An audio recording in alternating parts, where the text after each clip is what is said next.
the death of Mayor Aldong Parohinog and the 15 others in Osamis City. Are you taking full responsibility on this? You are lying. Come again, sir. You are lying.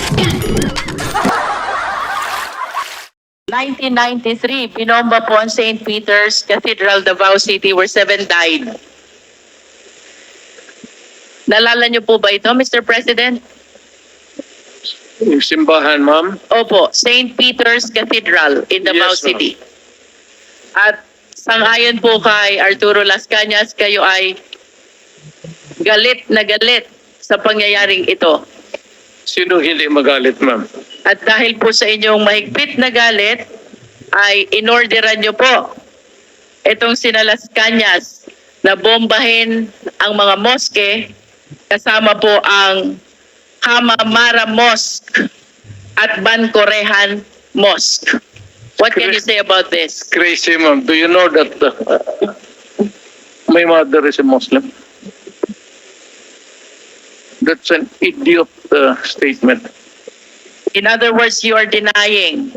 Of course. Mr. President, let me proceed to June Pala. Sino po si June Pala? Well, he was a broadcaster. He's a broadcaster who used to criticize you during his programs. Tama po ba? Everybody, pati ako, tama yan. Yan, trabaho niya yan. And according to the testimony of Arturo Las Cañas, you ordered the killing of June Pala. Niwala kay Las Cañas. Lahat na nandang participation ng crime niya, kanya. There's a pattern, you know. Look at the pattern of the crimes. Kanya lahat ng ano. Do you believe that as a policeman? Would I? Would I? Kanina po, Mr. President, I started my interpellation with acknowledging your courage in taking full legal responsibility to all the victims of war on drugs, and you said both legal and illegal.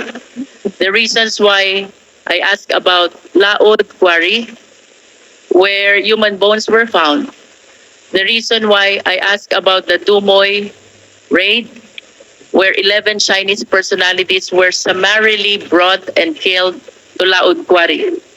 The reason about why I asked about the mosque bombing and the killing of June Pala is I wanted to substantiate the courage that I saw on you when you initially expressed taking full legal responsibility to all the victims of war on drugs, both legal and illegal, according to you. You are substantiate? Yes, Mr. President. Where's the proof? Mr. President, I'm anchoring my questions about the separate incidents from your initial statement that you are taking full legal responsibility. Yes. All the victims of war on drugs, you said both legal and illegal. Yes. Mr. President, you are a long-time prosecutor, correct?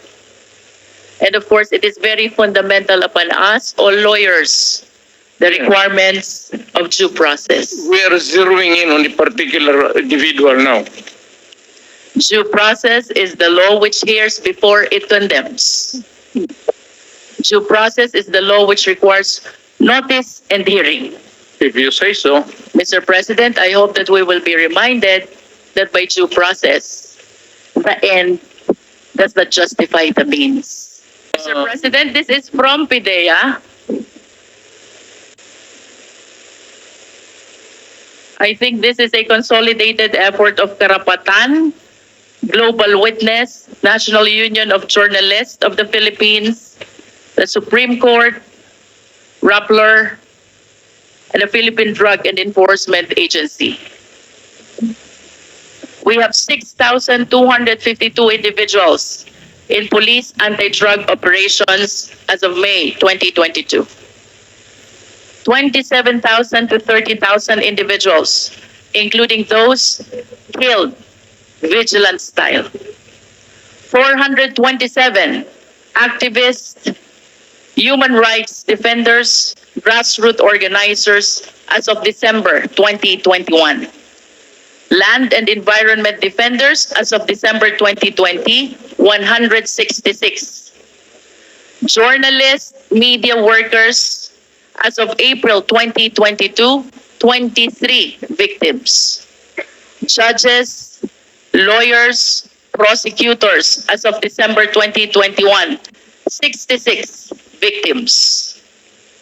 And mayors, vice mayors as of December 2021, 28 victims, Mr. President.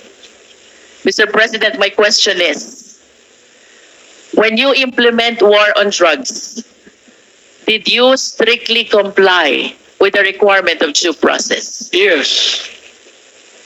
Mr. Chair, I will wrap up. Thank you, Mr. President.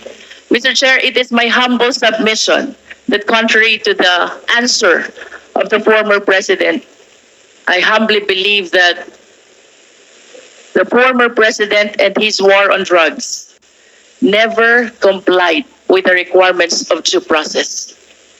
The statistics show, Mr. President, the huge number of victims of war on drugs.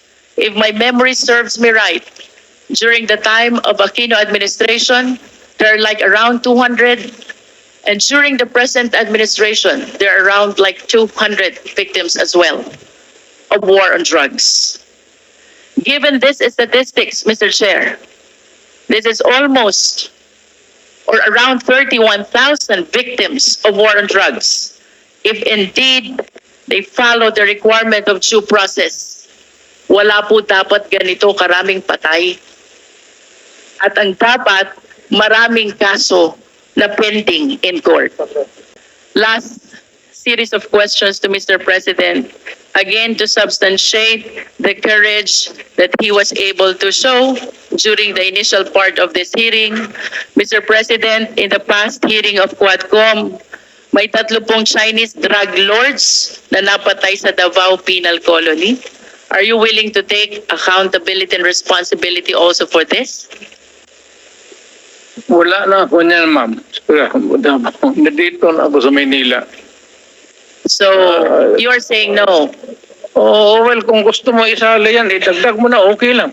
How about the death of General Barayuga, the PSCSO Secretary? Are you willing to take full legal responsibility for this? I do not kill generals. The death of Mayor Aldong Parohinog and the 15 others in Osamis City. Are you taking full responsibility on this? Hindi ako nagpapatay ng mga mayor, ma'am.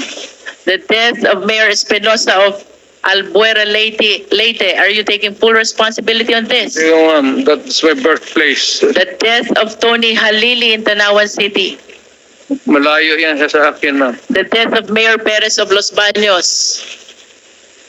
Lalo na. Mr. President, ang sabi po ninyo, you have multiple matrices from different agencies. However, when you conduct your press cons, you present them as one master list. Sometimes you would read from that master list the list of names, and I remember in particular you had one press con in which you read the name of Mayor Jed Mabilog.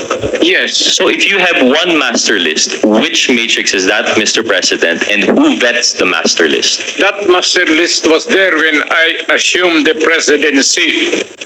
Kaya noon na presidente ako, lumayas yan. Kasi alam niya, papatayin ko siya. Kaya bumalik. Ngayon na lang. So, Mr. President, Hindi na ako presidente, hindi ko na mapatay ang buwang.